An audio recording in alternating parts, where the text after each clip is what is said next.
bisa, bisa, bisa.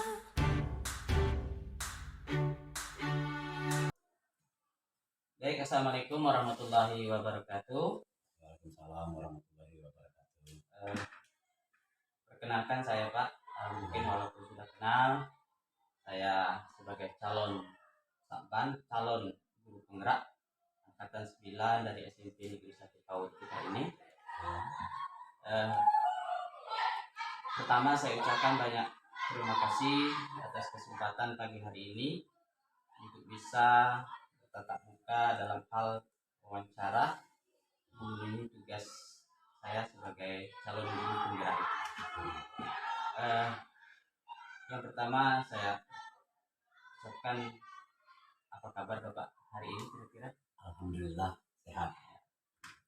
Bisa Pak ada waktu sekitar 10 sampai 15 menit kita berbincang-bincang dalam hal wawancara tugas saya dalam hal tema pengambilan keputusan berbasis nilai-nilai kebajikan sebagai pemimpin. Siap. Terima kasih banyak. Nanti begini Pak, izinkan saya mungkin akan bertanya kepada Bapak tentang hal-hal tema yang saya sampaikan tadi di atas dalam pengambilan keputusan berbasis nilai-nilai kebajikan sebagai pemimpin. Ya. Baik Pak, kita langsung saja. Pertama saya akan bertanya dengan Bapak. Bapak sebagai pemimpin di sekolah ini yaitu di SMP Negeri 1 Kaur, kira-kira bagaimana Bapak dapat mengidentifikasi kasus-kasus yang merupakan dilema etika atau rujukan Bapak menurut pendapat Bapak? Baik, terima kasih. Saya akan memberikan tanggapan tentang apa yang telah ditanyakan terkait dilema etika atau rujukan moral. Sebagai seorang pemimpin di sebuah instansi pendidikan, pasti akan beragam kasus yang akan dihadapi. Baik itu kasus yang keduanya benar, tetapi saling bertentangan, yang dikenal sebagai dilema etika, ataupun kasus yang salah satunya benar dan yang lainnya salah. Kedua kasus tersebut harus dapat diidentifikasi dengan benar, agar tidak ada kesalahan dalam pengambilan keputusan. Cara saya untuk mengidentifikasi yang mana dari kedua kasus tersebut adalah dengan memahami masing-masing kasus. Tentu saja untuk memahami kasus-kasus tersebut, saya harus berkomunikasi dengan pihak-pihak yang terlibat. Dalam hal ini stakeholder yang ada di sekolah. Setelah permasalahan sudah dipahami, maka saya perlu melakukan beberapa hal untuk bisa memetakan apakah kasus tersebut merupakan rujukan moral atau dilema etika. Untuk itu, perlu dibuatkan daftar pertanyaan identifikasi kasus. Syarat sebuah kasus merupakan dilema etika jika kedua masalah yang berbenturan tersebut tidak melanggar hukum dan serta norma-norma yang berlaku atau menimbulkan ketidaknyamanan sosial. Jika kasus yang diidentifikasi lolos dari syarat-syarat tersebut, maka dipastikan itu adalah kasus dilema etika. Dan sebaliknya, jika syarat-syarat di atas tidak terpenuhi, maka itu adalah kasus rujukan moral. Demikian. Luar biasa Pak, itu pengalaman yang merupakan belum saya pahami, tapi Bapak sudah menguasai hal tersebut. Saya rasa itu cukup tepat sekali.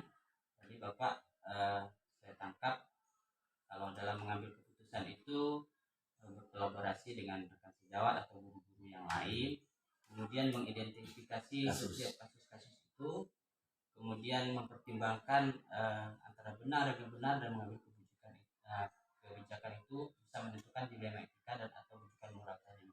Iya benar. Terima kasih banyak. Selanjutnya begini Pak, selama ini bagaimana Bapak menjalankan atau mengambil keputusan di sekolah Bapak atau sekolah kita ini, terutama untuk kasus-kasus di mana ada dua kepentingan yang sama benar atau sama-sama mengandung nilai kebajikan itu? Baik, terkait dengan kasus-kasus yang memiliki atau mengandung nilai kebajikan, khusus kasus dilema etika tentu ada pertimbangan.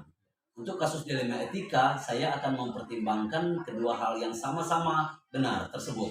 Membenturkan faktor apa atau pihak mana. Apakah kepentingan per orang atau banyak orang. Mengandung nilai-nilai kebenaran atau kesetiaan. Rasa adil atau belas kasihan. Dan lain sebagainya. Ataukah berdampak untuk saat ini atau seterusnya. Demikian. Jadi ada prinsip, ada ketepatan dalam pengambilan keputusan itu pertimbangan dengan berbagai pertimbangan. Ya. Contoh-contoh seperti itu tadi, melibatkan banyak orang atau tidak, orang atau tidak, atau mengandung nilai kebenaran atau kesetiaan dan lain hal. Kemudian dalam pengambilan keputusan itu langkah-langkah atau prosedur seperti apa yang biasa Bapak lakukan selama ini dalam pengambilan keputusan sehingga keputusan itu bisa diterima atau diakui oleh bersama rekan sejawat atau guru yang ada di sekolah. Nah, betul. Nah, masalah ini berkaitan dengan isi hati atau nalar kita sebagai guru, kepala sekolah dan kawan-kawan.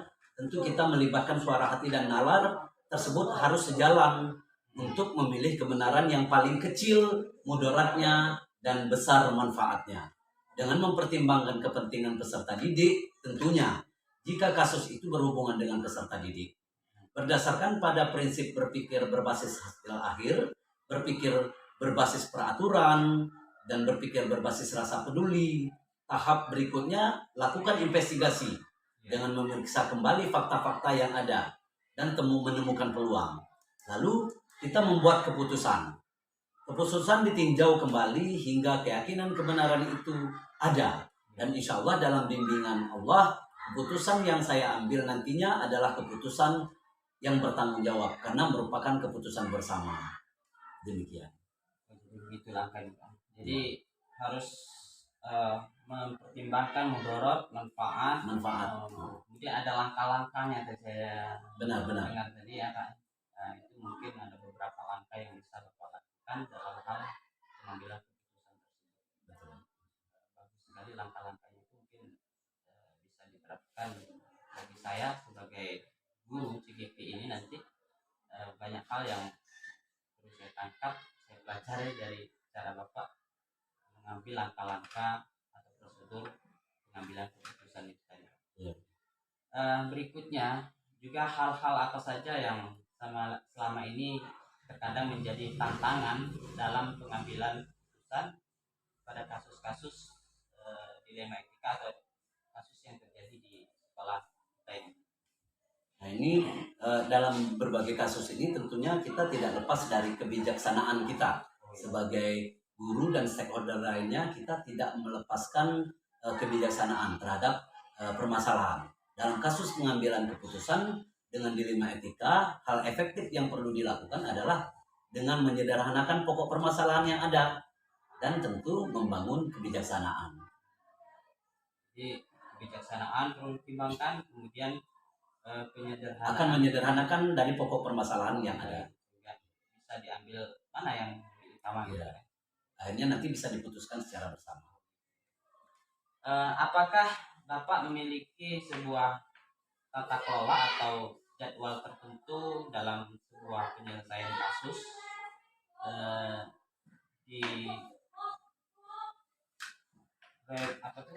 dijadwalkan apakah secara langsung dalam penyelesaian ini di tempat yang kita sekolah ini untuk menyelesaikan bentuk atau prosedur seperti apa yang Bapak jalankan selama ini? Baik, kalau selama ini memang belum ada jadwal tertentu dalam menyelesaikan sebuah kasus. Nah, namun prioritas kasus mana yang perlu diselesaikan secepatnya tergantung dari jenis kasus tersebut dan pentingnya kasus tersebut diselesaikan secepatnya agar tercipta lingkungan sekolah yang sehat, kondusif buat semua warga sekolah. Semakin cepat selesai kasusnya akan semakin baik.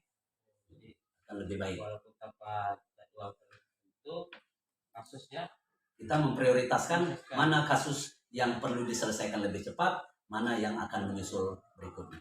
Kasus insidental bisa langsung kita Betul, gitu. benar. Tidak harus menunggu berlarut-larut Tidak, gitu ya. langsung kita Jadi selesaikan. bisa kita selesaikan di waktu itu misalnya. Betul, ya. Kira-kira adakah seorang atau faktor-faktor apa yang selama ini mempermudah atau membantu Bapak dalam pengambilan keputusan dalam kasus-kasus dilema etika yang terjadi? Terkait dengan pengambilan keputusan, dari awal pertanyaan sudah ada gambaran bahwa kita akan melibatkan berbagai stakeholder atau para guru serta para wakil kepala sekolah. Tentu kita melakukan komunikasi yang baik dengan semua warga sekolah, pengelolaan emosi yang baik, dan pemahaman tentang teori pengambilan keputusan saya sebagai kepala sekolah tentu akan menjadi faktor yang mempermudah dan membantu dalam pengambilan keputusan tersebut. Luar biasa Pak pertimbangannya. Jadi faktor-faktornya sudah tepat sekali, melibatkan guru, kemudian para wakil kepala sekolah, jadi semuanya dilibatkan. Ya. Hal pengambilan keputusan kita nih Pak ya. Ya. Dari semua hal yang telah disampaikan, pembelajaran apa yang kira-kira bisa kita petik dari pengalaman Bapak dalam pengambilan dilema etika itu? Pembelajarannya ketika ada sebuah kasus, dalam mengambil sebuah keputusan tentang kasus tersebut, kita akan mengidentifikasi jenis kasus. Kita harus bisa melakukan lebih awal dengan melakukan pengujian. Terus kita akan melakukan pengujian tadi benar lawan benar untuk dapat menentukan paradigma apa yang akan kita pilih di kemudian, sehingga keputusan bisa diambil sesuai dengan prinsip-prinsip yang nantinya tidak akan merugikan siswa, sehingga siswa tidak merasa dirugikan, kasusnya bisa diselesaikan dengan baik. Cukup luar biasa Pak dari pembicaraan kita sedikit ini, tapi saya rasa mendalam sekali yang bisa kita simpulkan bahwa pengambilan keputusan ini sudah mengikuti prosedur yang tepat kayak gitu Pak ya. Terima kasih. Terima kasih banyak Pak. Saya rasa kepada Bapak hari ini sudah memberi kesempatan untuk saya bisa berwawancara hari ini. Kemudian mudah-mudahan wawancara kita ini ada manfaatnya untuk kita, terutama untuk sekolah kita ini. Bagi saya itu menjadi tantangan bagaimana saya harus bisa mengambil keputusan seperti apa yang Bapak sampaikan tadi sebagai calon pemimpin dari ke depan. Ini merupakan hal baru dan pengalaman yang luar biasa yang saya dapatkan pada kesempatan ini. Saya rasa sekian dulu Pak pembicaraan atau wawancara kita pada hari ini. Saya ucapkan terima kasih. Assalamualaikum warahmatullahi wabarakatuh. Waalaikumsalam warahmatullahi wabarakatuh.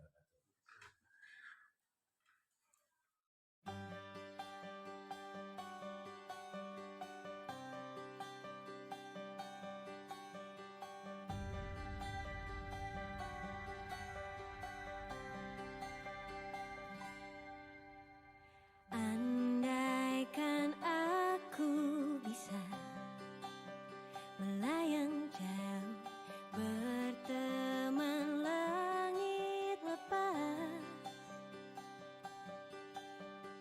Terkadang kita lupa, dunia ini tak akan selamanya menunggu kita menaklukkan ragu, beranikan diri.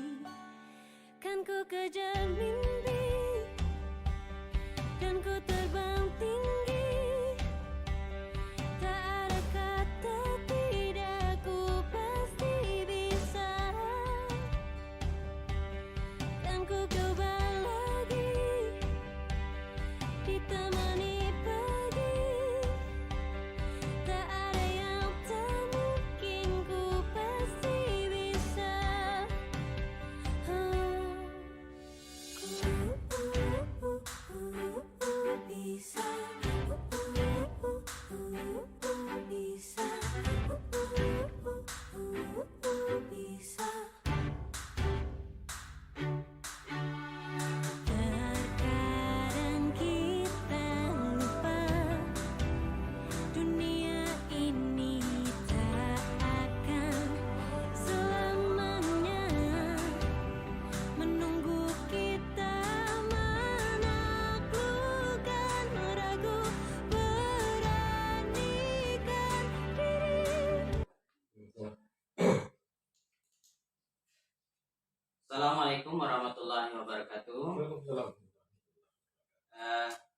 Perkenalkan saya Pak, nama Saban, calon guru penggerak angkatan 9 dari SMP Negeri 1 Kaur.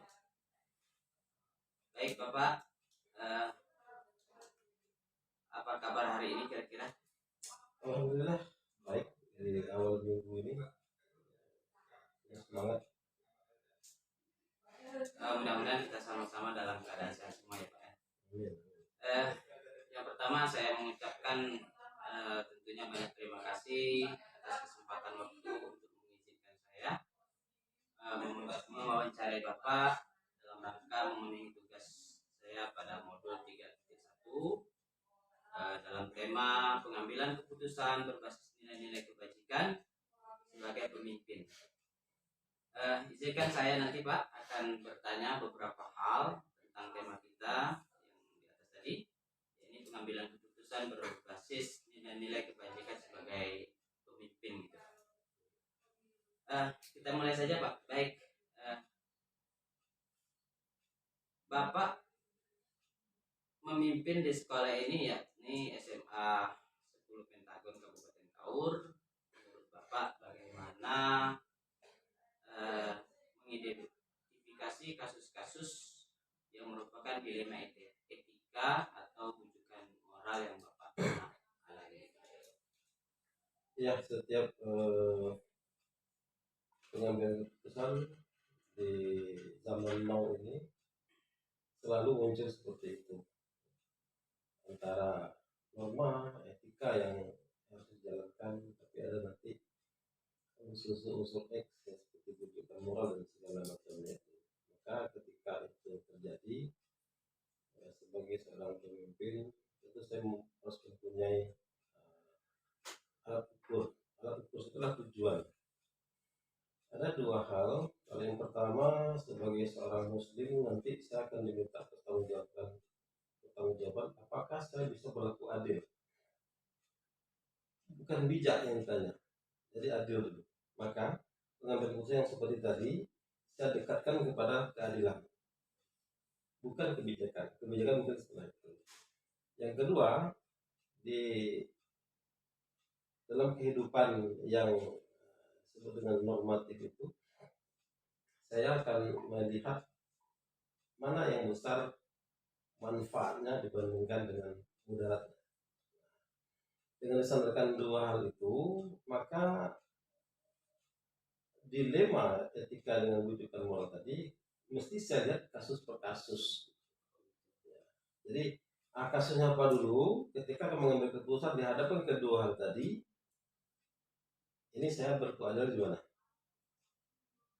Setelah kira-kira itu mendekati keadilan, kalaupun bisa diambil kebijakan, baru bijak menduakan. Sudah itu, ketika ini akan saya ambil keputusan, besar mana manfaat dan mudaratnya? Kalau besar manfaatnya, itu yang akan menjadi acuan. Nah, jadi meminimalisir mudarat. Begitu saya dalam menyikapi yang hal-hal semacam itu antara etika dengan rujukan moral. Itu memang selalu ada. Jadi bisa saya simpulkan bahwa ada 3 hal yang Bapak ambil dalam rangka pengambilan keputusan. Pertimbangannya itu satu keadilan, kemudian kebijakan, baru melihat manfaat dari hasil keputusan itu. Baik Pak, bagus sekali merupakan hal yang baru. Terutama untuk kasus-kasus di mana ada dua kepentingan tadi Pak, sama-sama antara benar atau sama-sama mengandung kebajikan. Kira-kira Bapak pilih yang mana? Apa yang benar sama benar, atau benar dengan yang salah, atau ada langkah lain atau kebijakan lain yang Bapak ambil? Antara kebenaran dengan Benar lawan benar misalnya. lawan benar. Kalau benar lawan Dibandingkan dengan kebijakan yang Bapak lakukan, keadilan, kebijakan, manfaat. Benar lawan benar. Jadi bicara kebenaran itu saya tidak serta-merta memakai satu alat ukur. Kalau benar dari segi regulasi itu kan jelas. ada aturannya, kita jalankan aturan itu, kita ikuti aturan itu pasti benar. Tapi kalau yang sifatnya lain itu kan perkembangan sesuatu di tengah masyarakat, baru bersifat opini dan pendapat, maka nilai sebuah kebenaran itu harus ditinjau dari dua sisi. Jadi ini benar menurut masyarakat umum, padahal regulasi salah. Maka yang kita ambil ke regulasi dulu. Jadi kita dudukkan dulu. Ini katakan benar sudah mutlak benar atau belum? Dan kalau sudah itu merupakan suatu kebenaran, itu pertama kali yang harus kita lakukan dalam pengambilan keputusan. Benar dulu. Tapi harus tes dulu. Ini benar dari sisi apa? Jadi perlu melihat kebenarannya dulu, baru ke regulasinya Regulasi. sesuai dengan. Ya, kalau sesuai regulasi pasti benar sesuai regulasi. Kemudian hal berikut, kira-kira apa saja yang selama ini Bapak anggap efektif dalam pengambilan keputusan pada kasus-kasus terutama tadi yang Bapak bilang tadi, itu dalam hal dilema etika itu, kira-kira yang Bapak ambil keputusan apa saja selama ini? Saya bisa bagi dua kasus yang dihadapi. Kalau itu menyangkut masalah sekolah, gitu kan. Itu karena kita menggunakan model manajemen partisipatif. Setiap hari Senin, ini hari Senin ini, habis pembelajaran ini kita selalu dapat. Jadi pengambilan keputusan yang saya ambil itu didahului dengan proses kolaboratif. Baru nanti kita ambil kesimpulan. Tapi kalau kasus-kasus ini bersifat mungkin agak sedikit privasi atau menyangkut hal-hal yang berhubungan dengan rahasia negara, lembaga, termasuk pribadi, keputusan seperti itu harus saya ambil dengan analisis sendiri, menggunakan analisis SWOT. Tapi kalau yang bersifat untuk kepentingan masyarakat yang lebih banyak untuk sekolah contohnya, itu kekuatan saya itu di manajemen partisipatif, kolaboratif. Kita semacam ada rembuk masukan, ide, pendapat sebelum kita ambil keputusan. Hal yang tepat itu Pak. Jadi yang perlu partisipatif dengan teman sejawat gitu, mungkin Mas Pak kerjasama gitu, kolaborasi dalam sebelum menentukan kebijakan atau keputusan apakah kita Yang bersifat umum. yang bersifat umum. Tapi kalau bersifat privasi tadi kan, Ya, apalagi bukan privasi tapi menyangkut kelembagaan, ini rahasia lembaga itu tidak bisa kita lakukan dengan privasi.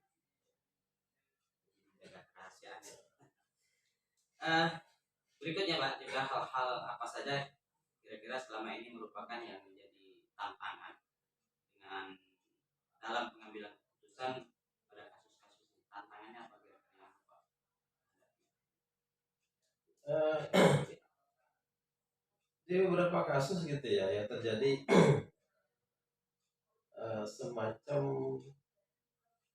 ketidaksampaian atau ketidakpahaman kepada masyarakat gitu, antara aturan yang dikeluarkan pemerintah dengan kita sebagai operator yang untuk menjalankannya. Kadang-kadang terjadi semacam bukan tarik menor, bukan juga tarik ulur, tapi untuk mengabaikannya. Nah, hal semacam ini yang kadang-kadang kita lakukan secara berantai gitu kan, kita sosialisasi dalam hal ini. Mungkin bisa saya beri contoh satu gitu ya, antara itu tadi bukan rujukan moral mungkin bilangnya, atau memang seperti itu. Contoh, suatu ketika pejabat KAUR datang berkunjung ke Belanda untuk sebuah kegiatan yang dilaksanakan oleh KKS. Sudah begitu sampai, seperti biasa acara itu kan dibuka dengan lagu Indonesia Raya. Dan humas protokoler itu sudah menyeting untuk lagu Indonesia Raya dinyanyikan seperti biasa satu stanza. Sementara di sini di Pentagon ini kita masih menggunakan regulasi Permendikbud 22/2018 tentang lagu Indonesia Raya di sekolah itu 3 stanza. Secara regulasi ini nggak bisa ditawar-tawar. Nyanyikan sampai sekarang kami tadi juga upacara di hari Senin 3 stanza, menyanyikan di pertemuan-pertemuan resmi dengan pendidikan 3 stanza, termasuk juga ketika membuka kegiatan yang resmi menyanyikan lagu sudah 3 stanza. Tapi yang datang nih kepala daerah, ya. Dan menurut humas protokoler mereka mengatakan 1 stanza. Ya, ini lemah antara menghargai tamu, katakanlah pemimpin daerah, dengan regulasi yang dikeluarkan oleh kementerian. Nah, hal semacam ini memang perlu diurus rembuk. Kita panggil humas protokolernya, kita berikan regulasinya, datang dengan kepala daerahnya. Saya sebagai aparatur sipil negara di sekolah ini dan dituakan, saya berhak untuk menjalankan aturan ini. Nah sekarang kalau memang istilahnya itu akan dinyanyikan 1 stanza sebagai permintaan humas protokoler, boleh kita lakukan atas persetujuan Bapak. Silahkan Bapak pilih. Jadi saya tidak mau ngotot untuk masalah 3 stanza gitu kan. Tapi sebalikkan kepada beliau, nanti beliau mikir, saya ini menjalankan di mana? Akhirnya 3 stanza. Jadi kasus seperti itu beberapa kali kita temui dan maka solusinya itu adalah di dalam bahasa Islam ditabayunkan, diklarifikasi. Dan kita punya ide itu, harus punya dasar yang kuat. Kemudian kita cocokkan ketemu. Itu salah satu contoh kasus yang pernah kita lihat. Ya, dengan tidak mengurangi rasa hormat kepada teman, tapi ya kita akan setuju gitu, nyanyikan 1 stanza dengan meninggalkan regulasi, tapi atas persetujuan Bapak. Beliau mikir, ya kalau ada regulasinya, berarti sama-sama tak regulasi. Yuk, kita jalankan regulasi. Kita pikir seperti itu. Kalau saya nonton-nontonan dengan bagian protokoler, ya bagus juga. Baik Pak, bagus sekali itu kasus hal yang kalau kami belum di sekolah saya terutama belum ikut apa adanya. Ya, bukan mohon maaf nih, bukan ikut apa adanya. Aturan itu Permendikbud 22/2018 tentang lagu Indonesia Raya sekolah itu sampai sekarang belum dicabut. Jadi kalau kita apa adanya ngikut itu. Nah ini yang saya maksud tadi, ketidaktahuan. Maka saya bilang tadi, apa dasar pengambilan keputusan? Yang pertama itu regulasi. Kalau itu kita ambil berdasarkan regulasi, pasti benar. Nah, kalau nanti ada di luar itu melanggar regulasi, maka itu kebijakan. Tapi ketika mengambil kebijakan itu juga alat ukurnya adalah manfaat modal. Iya. Kebijakan dan cukup jelas itu Pak. Berikutnya, apakah Bapak punya tata kelola khusus atau jadwal tertentu seandainya ada kasus yang perlu Bapak selesaikan, apa diselesaikan secara langsung atau pakai waktu tertentu dalam menyelesaikan masalah itu lewat prosedur-prosedur, apakah ada cara lain gitu? Ada semua. Cara lain ada, insidental ada, rutin ada. Ini saya bilang di awal tadi, sesuai dengan program sekolah, di hari Senin, setiap hari Senin setelah selesai jam 2:30, itu berapa? Kita membahas kasus-kasus yang terjadi, apakah itu di lingkungan anak-anak selama pembelajaran di kelas, kemudian hak guru dan segala macamnya, itu kita dapatkan di Senin itu. selalu dari libur ya, dirapatkan di hari Senin apabila kasus ini kasus normal di dalam satu minggu. Tapi kalau ada kasus insidental yang harus ditangani cepat ketika itu, maka selalu ada ruang digunakan untuk itu. Kan tidak semua guru punya jam mengajar di waktu yang bersamaan. Dan para wakil-wakil, juga termasuk juga wakil akademik, kan cuma mempunyai jam wajib 12 jam. Jadi banyak waktu saya untuk berdiskusi sebelum untuk sesuatu dan tidak harus menunggu Senin berikutnya. Kayak harus cepat. Itu kita lakukan. Dan yang luar biasa lagi, adakah yang sudah kita putuskan sebuah kasus sebelum menjadi kasus? Gimana itu? Nah, Ini hal ya kita memprediksi kalau ini kita lakukan sekarang, kita cut sekarang, ini besok akan terjadi seperti ini. sudah ada gambaran Iya. pencegahan lah istilahnya sebelum hal itu akan terjadi kasus besar Iya. yang sulit. Dan dampak saya besar. pikir selama ini yang paling banyak membantu sekolah ini adalah kita memutuskan untuk menyelesaikan kasus sebelum kasus itu terjadi. Kalau itu sudah terjadi, itulah mengobati namanya. Iya.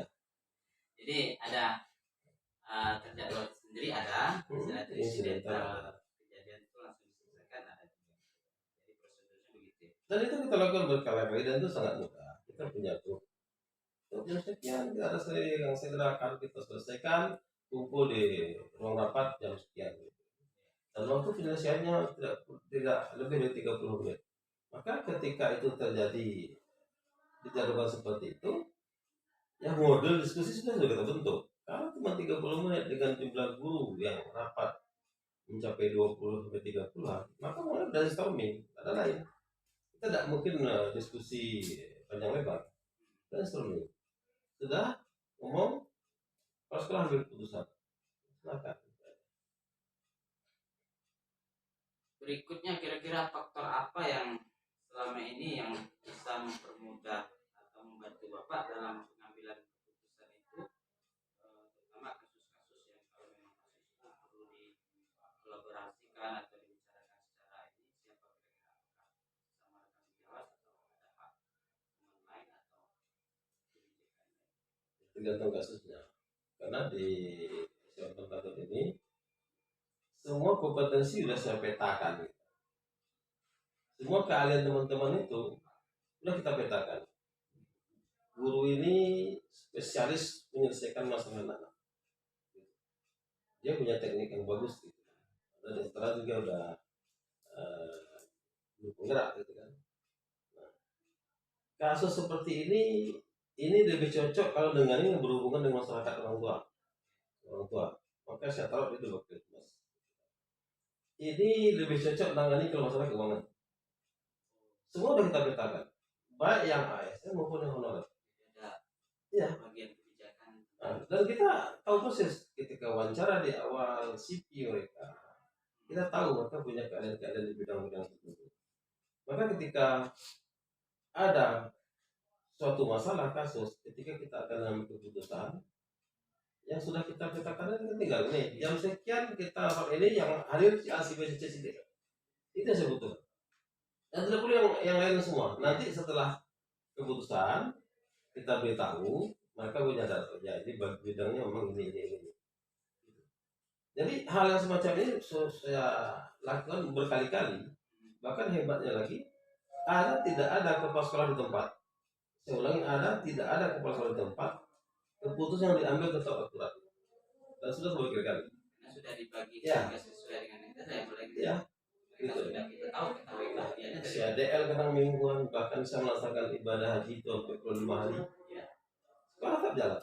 Bahkan ada kegiatan-kegiatan besar yang kita tinggalkan, tapi kita sudah mempunyai semacam mekanisme pengambilan keputusan. Dan kasus-kasus kecil itu bisa jadi tidak melibatkan saya sebagai kepala sekolah, tapi saya terima hasil setelah itu diputuskan. Dan teman-teman udah tahu kalau putusan begini pasti bapak setuju, kalau begini pasti tidak. Kita tahu. kolaboratif. Ya. Hebat sudah match-nya sudah nyambung. Iya, karena udah kita petakan tadi. Berikutnya Pak, dari hal yang telah Bapak sampaikan kira-kira apa yang dapat Bapak petik dari pengalaman Bapak mengambil keputusan di dunia etika ini? Tentu banyak masalah, apalagi di sini Pak Desimas itu kita kan kita tahu anaknya kan full tinggal di sini, Ya. ada tinggal di asrama, tidak kembali kepada orang tua, mungkin ada hal itu tentu kembali semuanya diputuskan oleh pimpinan yang ada di sini. Kalau nanti orang tua terlibat setelah ada keputusan dari pimpinan. Dalam hal ini pembelajaran apa yang Bapak dapat petik dari pengalaman Bapak selama ini dalam hal pengambilan kebijakan selama di tentara? Iya, yang pasti yang ada beberapa poin yang saya bukukan dan itu saya pulakan dengan teman-teman sebagai mereka udah tahu gitu kan. Dan ini membantu sekali dalam hal menjalankan apa yang sudah menjadi kesepakatan dan menyelesaikan ketika masalah muncul ketika berbenturan dengan kesepakatan itu. Hal yang pertama yang saya petik adalah jangan sekali-kali membuat aturan, membuat regulasi kalau tidak punya alasan kenapa itu harus begitu. Jadi ketika kita terapkan kepada siswa tahu kalau tidak begitu pasti salah. Tapi kenapa harus begitu? Alasannya ini. Jadi kepada orang tua juga begitu. Sederhana nih kita buat. Sekarang yang lagi anyar nih kan. Tanggal 8, 9, 10 libur. Kemana? Tanggal 11 hari Minggu. Hari ini tanggal 12. Besok tanggal 13. Tanggal 14 Minggu. Ya kan? Nah. Saya buat aturan cuti bersama cuma dari Kamis, dari Jumat. Kamis libur, cuti bersama dari Jumat. Sabtu memang yang 5 hari kerja orang juga tidak kerja. Kemudian ditambah minggu 4 hari, ya kan? Sementara di Senin dan Selasa ini mesti masuk. Di tanggal 14 pemilu ini libur. Masyarakat minta anak-anak kelas 12 yang sudah nyoblos, mereka minta diliburkan dari 8, 9, 10, 11, 12, 12, 13, 14. Tanggal 14 baru kembali. Bapak, dalam hal itu kebijakan apa yang Bapak ambil? Nah, ini yang mau ceritakan gitu kan. Saya buat kebijakan yang kelas 10, kelas 11 yang belum ini tetap masuk di hari Minggu masuk asrama. Senin, Selasa belajar seperti biasa. Lihat ini masuk ya. Ya. Kemudian anak kelas 12 yang nyoblos, yang luar daerah boleh pulang tanggal 14. Itu sudah kita petakan. Yang balik ke Mungko, Bengkulu Utara, Kota Bengkulu. Karena mereka tidak mungkin balik dari Sabtu, kemudian mereka butuh di jalan, nanti balik lagi, butuh lagi waktu di jalan dan kembali lagi ke sini. Nah, tapi dalam hal ini ada beberapa masyarakat yang minta tangguh, kenapa nggak diliburkan saja? Maka kita ada alasannya. Kenapa demikian? Kenapa Senin Selasa mesti sekolah? Pertama, kita sedang mendatangkan ahlinya IELTS dari Sulawesi Selatan. Kita bayar transportnya, kemudian honorariumnya, dan kita kontak selama 1 bulan. Kalau ini digiling sampai 7 hari, yang 2 hari kan saya.